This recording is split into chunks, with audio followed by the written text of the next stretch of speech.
This week on the Roofing News, why a tattoo shop is using controversial roof art to send a message to their neighbors. Trade groups in Florida want building codes to loosen up in favor of roofers. We want to know your take.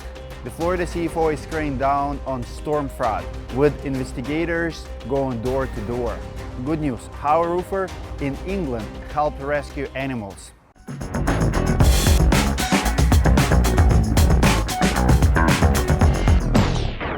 This video was made possible by Raindrop Gutter Guards. You've probably heard us talk about Raindrop before, and for good reason. These gutter guards are designed like no other. They're made of ultra-smooth plastic and sit at the perfect angle. So all those leaves and debris, they slide right off. In the winter months, the guard's dark color stays warm in the sun, stopping ice in its tracks. No buildup, no clogs. Just set it and forget it.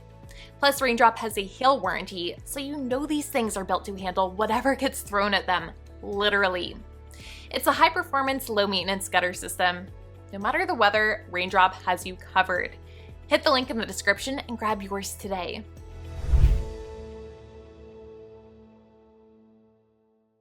Welcome to the Roofing News. We are filming at the IKO Profit Power Workshop in Austin this week. Absolutely amazing facility. IKO, as always, put amazing event.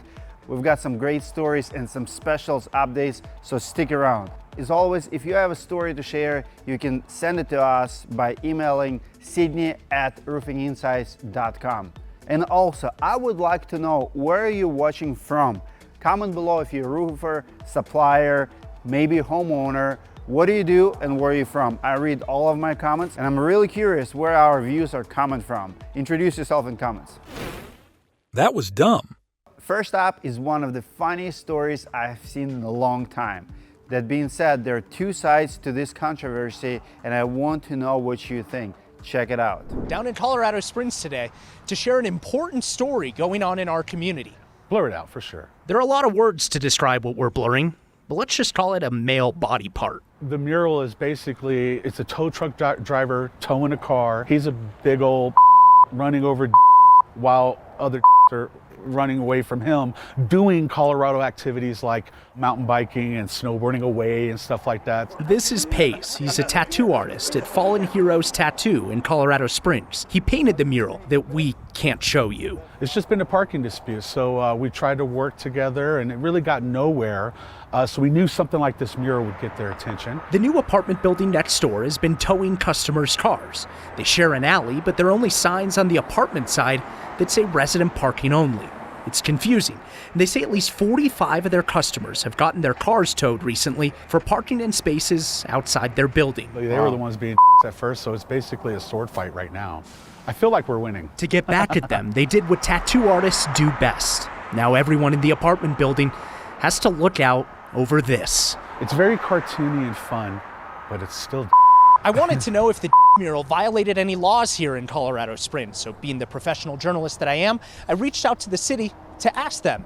They said that since the mural is on private property and the owners approved it, at this time, they can't say that the mural violates any laws. I mean, we're 6 days away from the most important election of my lifetime, and here we are talking about the on my roof. David Brown owns the tattoo shop. He's in Florida right now, fielding phone calls from reporters across the country. There's a possibility that we're the in all of this, because maybe the rest of downtown Colorado Springs wants a building that looks like IKEA threw up.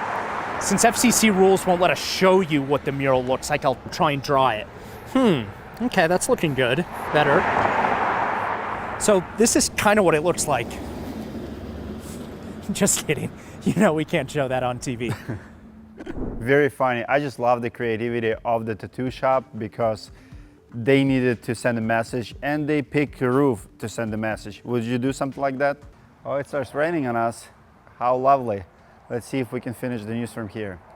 Just to be clear, the parking spots are owned by an apartment building. The tattoo shop does not want to put parking signs on their wall because there is a mural on it. They want the apartment building to put up signs next to the parking spots instead. Comment, what do you think about the story? Rules and regulations. A lot of buildings in Florida have major structural damage after Hurricanes Helene and Milton. When you see a building where the roof is completely ripped off, it's usually because it was built before code updates that require steel hurricane straps and clips. It's a headache for both property owners and insurance companies dealing with massive losses. One of the problems is that it's hard to find a contractor to make repairs and bring these buildings up to code. That's because most roofing contractors aren't qualified to make structural repairs under Florida law. Getting a separate building contractor to be on site is very hard during the busiest storm repair season. Two trade groups, FRSA and International Association of Certified Home Inspectors, are asking Florida to loosen rules for installing hurricane straps.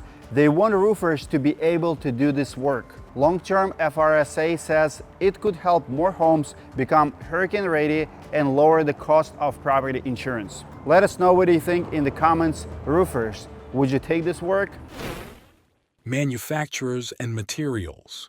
We are at the IKO Workshop in Austin this week. Here's the quick update what took place here.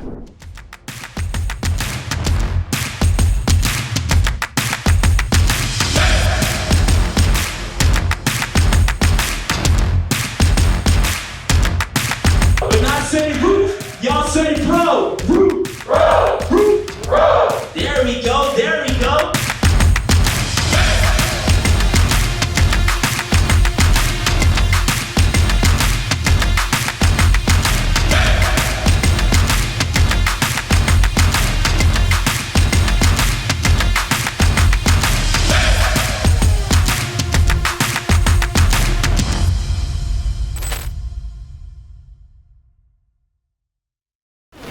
Fines, scams, and jail time. Florida is cracking down on fraud after Hurricane Milton. Wilmer Maldorado was arrested for allegedly contracting without a license during the state of emergency. This arrest is part of a bigger effort by the state to investigate storm scams. Florida CFO Jimmy Patronis said they have 130 detectives going door to door in areas hit by Helene and Milton. Florida DFS also launched a Check My Contractor portal where homeowners can see if their repair contractor follows their law. For contractors, all of this means you've got to be extremely careful when it comes to your paperwork and licensing. Florida for sure is not messing around. Good news. Next up is a big announcement from my team.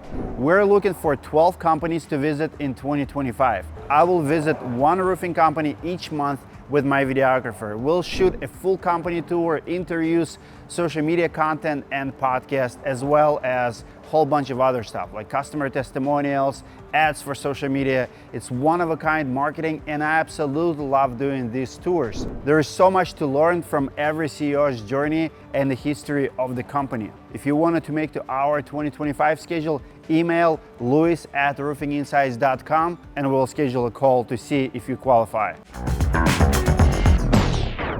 This rain, Texas, your weather is absolutely unpredictable. Last but not least is some good news all the way from England. Stuart Weston and his wife were at the hospital when they met a woman running Coppershell Animal Rescue. The woman was in a lot of pain, but she was more concerned about the animals and said their barn needed a new roof. Stuart, of course, is a roofer and decided to fix their barn for free. All of the animals will now have a warm, dry place to stay for the winter. That's it for this week. Make sure to watch us next Sunday and like and subscribe to the channel if you're new here. It truly helps. I'll see you guys in the next video.